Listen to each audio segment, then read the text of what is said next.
Right. ఇది పల్లవి దినపత్రికకు సంబంధించిగా ఏబిసిడీలు తెలియకుండా కేంద్రంపై యుద్ధమా, దక్షిణ రాష్ట్ర తెలంగాణ ప్రజలను రెచ్చగొట్టే చర్యలకు పాల్పడితే పప్పులు ఉడకవు, డీలిమిటేషన్ చేస్తే సీట్లు తగ్గుతాయనేది ప్రతిపక్షాల దుష్ప్రచారం. అయిపోయింది. అయిపోయింది. మైక్ ఆన్ చేసి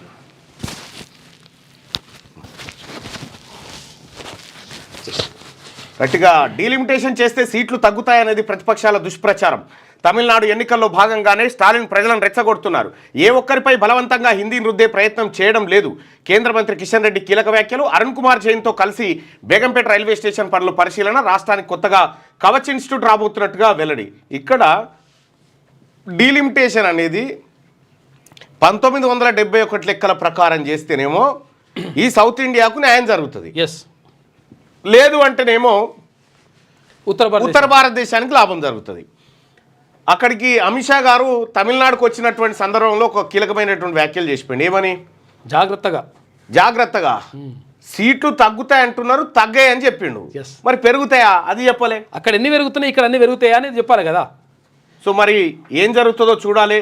సౌత్ ఇండియాకు సీట్ల డీలిమిటేషన్లో అన్యాయం జరిగితే సౌత్ ఇండియా ప్రజలు మరో యుద్ధానికి దిగేటువంటి అవకాశం మంచిది కాదు. అది మంచిది కాదు, ఈ దేశానికే మంచిది కాదు. ఎందుకంటే అసలు యాక్చువల్గా ఇప్పుడు 71 లెక్కలు ఎందుకని అడుగుతున్నానంటే 1971లో నిజంగా కూడా జనాభా విపరీతంగా పెరిగిపోయింది. విపరీతంగా పెరిగిపోయినప్పుడు సౌత్ ఇండియాలో కూడా జనాభా ఉన్నది, అప్పుడు బాగా జనాభా ఉన్నది. అయితే కట్టడి అండి ఒకరు ముద్దు ఇద్దరు హద్దు ముగ్గురు వద్దని అంటే దక్షిణ భారతదేశంలో ఉన్న రాష్ట్రాలు బాగా తగ్గించి ఏంది కేంద్ర ప్రభుత్వం నిర్ణయం తీసుకుంటుంది. ఆ నిర్ణయం తీసుకున్న నిర్ణయాన్ని వీళ్ళు అమలు చేసిండ్రు. వాళ్ళు 1970 నుంచి 1980ని జనాభా విస్ఫోటనం కింద చూసిండ్రు. జనాభా కంట్రోల్ చేయడం కోసం అనేకమైనటువంటి చర్యలు తీసుకుంటే దక్షిణాది రాష్ట్రాలు ఓకే చేసినాయి, ఉత్తరాది రాష్ట్రాలు విపరీతంగా కనుక్కుంటూ పోయినాయి. వాళ్ళు ఇప్పుడు అన్యాయం చేసినోడిని తర్వాత తప్పు చేసినోడికి ఇప్పుడు మంచి చేస్తున్నట్టు లెక్క కనిపిస్తుంది. రైట్. 214 మంది పాక్ సైనికులను హతమార్చాం, హైజాక్ ఆపరేషన్లో విజయం సాధించాం, కీలక ప్రకటన చేసిన బలూచిస్తాన్ లిబరేషన్ ఆర్మీ. సో 214 మంది పాక్ సైనికులను హతమార్చమని వాళ్ళు చెప్తా ఉన్నారు. ఏం కాలే ప్రయాణికులను విడిపించినామని వీళ్ళు చెప్పారు. ఎవరు? పాకిస్తాన్ ఆర్మీ చెప్పింది. లేదు మా దగ్గర ఉన్న పాకిస్తాన్ ఆర్మీని మొత్తం ఖతం చేసినామని వాళ్ళు చెప్తున్నారు. గట్టిగా పరారీలో ప్రభాకర్ రావు మలుపు తిప్పుతున్న ఫోన్ ట్యాపింగ్ కేసు. ఆయన పరారీ వేళ విదేశాల్లో బీఆర్ఎస్ నేతల టూర్ సస్పెన్స్. ఉగాండా, కెన్యాలో బీఆర్ఎస్ నేతలు. బోయినపల్లి వినోద్ ఎమ్మెల్సీ తక్కెలపల్లి ఉన్నఫలంగా అక్కడ పర్యటించడంపై ఎన్నో అనుమానాలకు తావు. ప్రభాకర్ రావు శ్రవణ్ రావులను కలిసేందుకే వెళ్లారని కాంగ్రెస్ నేతల ఆరోపణలు. వారిని దేశానికి రాకుండా చేసేందుకు బీఆర్ఎస్ బడా నేతలు ప్లాన్ చేశారంటూ కామెంట్ అంటూ బోయినపల్లి వినోద్ రావు, ఆ తర్వాత తక్కెలపల్లి రవీందర్ రావు వీళ్ళిద్దరు కలిసి ఉగాండా ఆ తర్వాత విదేశాలకు పోయిరట.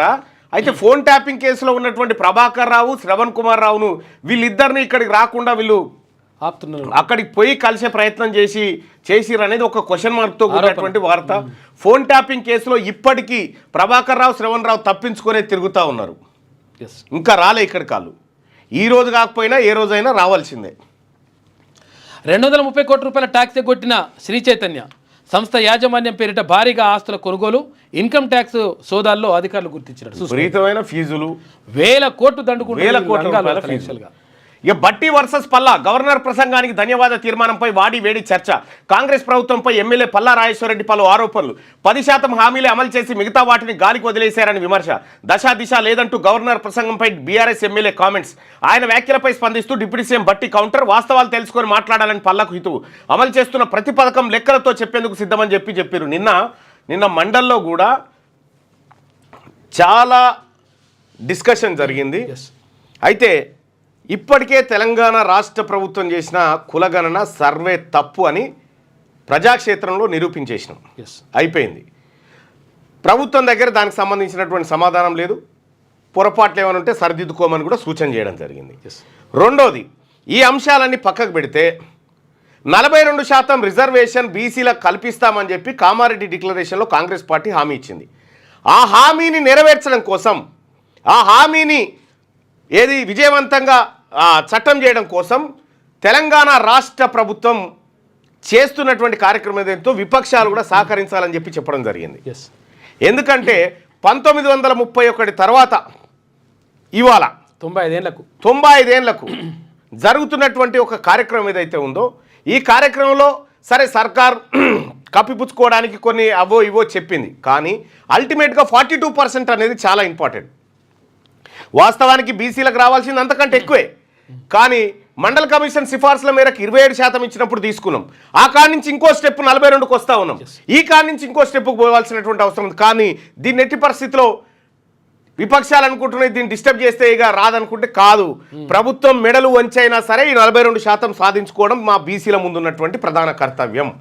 సో దాంట్లో భాగంగా నిన్న కార్పొరేషన్ల విషయంలో కానీ, ప్రభుత్వ ఉద్యోగుల విషయంలో కానీ, బీసీల హక్కుల విషయంలో కానీ, రాజకీయాల విషయంలో కానీ, బీసీ కాంట్రాక్టర్ల విషయంలో కానీ నిన్న రాష్ట్ర ప్రభుత్వాన్ని నిలదీయడం జరిగింది. ముఖ్యమంత్రి స్వయంగా ప్రకటన చేసిండు మండల్లో. తీన్మార్ మల్లన్న వ్యాఖ్యలతో నేను ఏకీభవిస్తున్నా అని ఆయనే చెప్పిండు. దాంట్లో కూడా ఉందా అది? దాంట్లో క్లియర్గా మంత్రి గారే, సీఎం గారే ఎస్ గత 10 సంవత్సరాలుగా ఈ కార్పొరేషన్ల పేరిట అన్యాయం జరిగింది, ఆ మాటలతో ఏకీభవిస్తున్నా అని చెప్పి ముఖ్యమంత్రి గారు చెప్పడం జరిగింది. అయితే మేము ప్రభుత్వాన్ని మెడలు వంచి ఇరిసేతందుకు కాదు, 42% సాధించుకోవడానికి ప్రభుత్వానికి కూడా విపక్షాలు కూడా సహకరించాలి. భారతీయ జనతా పార్టీ కూడా చెప్తున్నటువంటి మాట ఏది, మేము బీసీ సీఎం చేస్తాం, ఇది వాకౌట్ పైన ఇది సార్. ఇవాళ మండలిలో ఒక అత్యుత్తమమైనటువంటి బీసీల చర్చ, ఎస్సీల వర్గీకరణ చర్చ జరుగుతూ ఉంటే విపక్ష నాయకులు, బీఆర్ఎస్ పార్టీ నాయకులు ఈ సభలో ఉండి ఈ వర్గాల మీద ఉన్నటువంటి ప్రేమ, ఈ వర్గాల మీద ఉన్నటువంటి ఆప్యాయత చూయించుకోవాల్సినటువంటి అవసరం ఉండే అధ్యక్ష. అది లేకుండా అత్యంత కీలకమైనటువంటి నిమ్న వర్గాల గురించి ముఖ్యమంత్రి గారు ప్రకటన చేసే సమయంలో వాకౌట్ చేయడం అంటే ఈ వర్గాలను అవమానించిన తీరుగా కనిపిస్తూ ఉంది అధ్యక్ష. మేము ఎందుకు చెప్తా ఉన్నామంటే అధ్యక్ష, మేము ఇవాళ తెలంగాణ రాష్ట్రంలో ఉన్నటువంటి మెజారిటీ బీసీ ప్రజలు, మెజారిటీ ఎస్సీ ప్రజలు ఈ సభ ద్వారా మాకేం జరుగుతుంది మంచి అని టీవీల ముంగట కూర్చొని ఎదురు చూస్తూ ఉంది అధ్యక్ష. ఈ రాష్ట్ర ప్రభుత్వం ఎలాంటి మంచి చేయబోతుందో అని చూస్తున్నటువంటి సందర్భంలో వాళ్ళు చర్చలో ఉంటే బాగుండేది అధ్యక్ష. ఇది దురదృష్టకరమైనటువంటి అంశంగా భావిస్తా ఉన్నాం అధ్యక్ష. అట్లా విపక్షం తప్పించుకునేటువంటి ప్రయత్నం చేసింది. అంటే ఇటువంటి కీలకమైనటువంటి సమయంలో మాట్లాడాల్సిందే, కానీ ఆ ప్రయత్నం చేయలేదు. ఏది భరత్?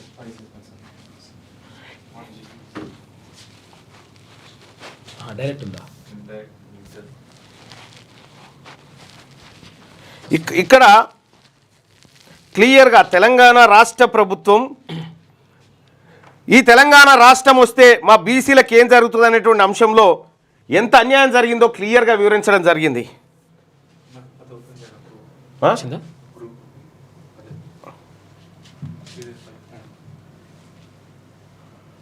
తెలంగాణ ప్రజలకు ఎంత అన్యాయం జరుగుతుందో క్లియర్గా జరిగిందో వివరించడం జరిగింది.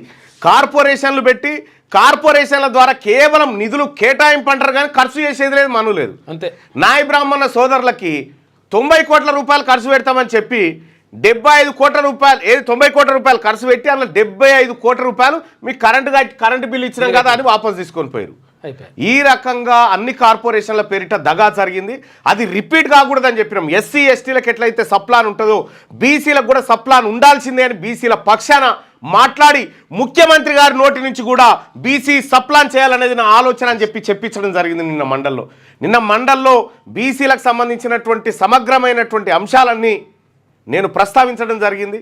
రాష్ట్ర ప్రభుత్వానికి కూడా ఇప్పటికే అర్థమైపోయింది, రాష్ట్ర ప్రభుత్వానికి తీన్మార్ మల్లన్న చేసిన వ్యాఖ్యలు కానీ లేకపోతే చెప్తున్నటువంటి లెక్కలు కానీ సరైనవే, పొరపాటు జరిగిందనేటువంటి లెక్క రాష్ట్ర ప్రభుత్వానికి అర్థమయ్యి ఎస్ ఇంకా భవిష్యత్తులో మనం చేసుకునే అవకాశం ఉంది, కానీ ఏదో ఒక లెక్కనైతే మన దగ్గర ఉండాలి కదా అనే మాట ముఖ్యమంత్రి గారు మాట్లాడడం జరిగింది. కామారెడ్డి డిక్లరేషన్ లో భాగంగా బీసీలకు ప్రతి ఏడాది 20,000 కోట్ల రూపాయలను బడ్జెట్లో పెడతామని చెప్పడం జరిగింది అధ్యక్ష. కానీ పోయినసారి దాన్ని 9,000కే కుదించడం జరిగింది అధ్యక్ష. దయచేసి తమరి ద్వారా ప్రభుత్వానికి గౌరవ ముఖ్యమంత్రి గారికి తెలియజేయదలుచుకున్న అధ్యక్ష, పోయినసారి పెట్టలేకపోయినటువంటి నిధులను ఈసారి పెట్టాల్సినటువంటి మన మేనిఫెస్టో ప్రకారం చెప్పినటువంటి 20,000 కోట్ల నిధులను పెట్టి ఇటీవల కాలంలో రాష్ట్ర ప్రభుత్వం కూడా లెక్క అనుకుంటుంది కాబట్టి ఆ లెక్క ప్రకారమైన నిధుల విషయంలో కానీ, రాజకీయ అవకాశాల విషయంలో కానీ, ఉద్యోగాల విషయంలో కానీ ఈ రాష్ట్ర ప్రభుత్వం చొరవ తీసుకోవాలి సార్. అదేవిధంగా కార్పొరేషన్లలో కేటాయించిన నిధులు, పెట్టిన ఖర్చు, వీటన్నిటిని కూడా తీన్మార్ మల్లన్న గారు ప్రస్తావించడం జరిగింది. నేను కూడా వారితో ఏకీభవిస్తున్నా. ముఖ్యంగా మోస్ట్ బ్యాక్వర్డ్ కార్పొరేషన్స్కి పేపర్ మీదనే కేటాయింపులు జరిగినాయి, నిధులు ఇది కాలేదు. ఎస్సీ ఎస్టీ సప్లాన్ లెక్క బీసీలకు కూడా సప్లాన్ తీసుకురావాల్సినటువంటి అవసరం ఉంది సార్. ఆ విషయాన్ని తమ ద్వారా రాష్ట్ర ప్రభుత్వానికి తెలియజేస్తా ఉన్నాను సార్. బీసీ సప్లాన్ కూడా చేయాలన్నదే నా ఆలోచన. దాన్ని కూడా మనం సమీకరించుకుందాం, చర్చించుకుందాం. వాళ్ళకు న్యాయం జరగాలి. ఇన్ని రోజులు జరిగిన అన్యాయాన్ని, నష్టాన్ని పూడ్చడానికి ఏ రకంగా మనం చట్టబద్ధత కల్పించి మన చిత్తశుద్ధితో నిరూపించుకోవాలో మన ప్రభుత్వం తప్పకుండా ముందుకు వెళ్తుంది. ఈ విషయాలన్నిటిని కూడా దృష్టిలో పెట్టుకుంటాం. ప్రధానంగా ఉద్యోగులు కీలక పాత్ర పోషించారు అధ్యక్ష. కానీ వాళ్ళు కొద్దిగా ఇబ్బంది పడతా ఉన్నారు అధ్యక్ష. వాళ్ళ సమస్యలు పూర్తి స్థాయిలో పరిష్కారం కాలేక అనేక ఇబ్బందులు పడతా ఉన్నారు. వాళ్ళ డిఏలు పెండింగ్లో ఉన్నాయి అధ్యక్ష. ఉద్యోగుల పెండింగ్ బిల్లులు చాలా కాలంగా చెల్లింపులు లేకుండా అట్లా పేరుకపోతూ ఉన్నాయి. రిటైర్ అయినటువంటి ఉద్యోగి ఏడాది కాలం నుంచి బెనిఫిట్స్ కోసం ఎదురు చూస్తూ ఉన్నాడు అధ్యక్ష. ఇట్లా అనేక రకాలైనటువంటి సమస్యలు మనల్ని నమ్ముకున్నటువంటి, అంటే మనం ఏదైతే ప్రజలకు హామీ ఇచ్చినామో ఆ హామీలను నమ్ముకున్నటువంటి ప్రజల నుంచి వస్తున్నటువంటి ప్రశ్నలు అధ్యక్ష. వాటన్నిటికీ పరిష్కార మార్గం ఇక్కడ దొరకాలని కోరుకుంటా ఉన్న అధ్యక్ష. అటెండర్ స్థాయి ఉద్యోగం అయితే 50 లక్షలు పడతాయి, కొంచెం స్థాయి ఉన్న ఉద్యోగం అయితే 1 నుంచి 1.15 లక్షలు పడతాయి సార్ అంటారు. వేలాది మంది ఉద్యోగులు ఈ 3 ఏళ్ళు పెంచడం వల్ల 3 ఏళ్ళు పూర్తి అయిపోయి ఇప్పుడు రిటైర్మెంట్ బాటన పడుతున్నారు. 8,000 కోట్లు రిటైర్డ్ ఎంప్లాయీస్ యొక్క బెనిఫిట్సే మా దగ్గర పెండింగ్ ఉన్నాయి. దాన్ని కూడా కొత్త బడ్జెట్లో ఆర్థిక మంత్రి గారు నేను చర్చించుకున్నాం. ఒక పరిష్కారం చూపిస్తే ఎవరు ఎక్కడికి వెళ్ళాల్సిన పని లేకుండా వాళ్ళకి ఎప్పుడు ఇస్తే ఒక స్పష్టత ఇస్తాం. ఒక కార్యాచరణ చేసుకొని రిటైర్డ్ ఉద్యోగులకు కూడా ఒక నమ్మకం కలిగించి వాళ్ళు కూడా వాళ్ళ జీవితాన్ని ఒక ప్రణాళికబద్ధంగా నిర్వహించి ఈ ఫలానా నెల నా డబ్బులు వస్తాయంటే అతను ఎక్కడైనా సర్దుకోవడమో చెప్పుకోవడమో ఇచ్చుకునే వాళ్ళకు కూడా తారీఖు చెప్పుకోవడానికి ఉంటుంది. అదేవిధంగా మిత్రుడు డిఏల గురించి మాట్లాడిండు. ప్రతి నెల 1వ తారీఖు నాడు జీతాలు ఇవ్వడానికే తలప్రాణం తోకొస్తుంది. మా ప్రభుత్వ ఉద్యోగులకు నేను ఇక్కడ నుంచి విజ్ఞప్తి చేస్తున్నా, నెల 1వ తారీఖు నాడు జీతాలు తీసుకొని మనం ప్రభుత్వానికి కొంత సేవలు అందిద్దాము. కొంత సమయం పడుతుంది.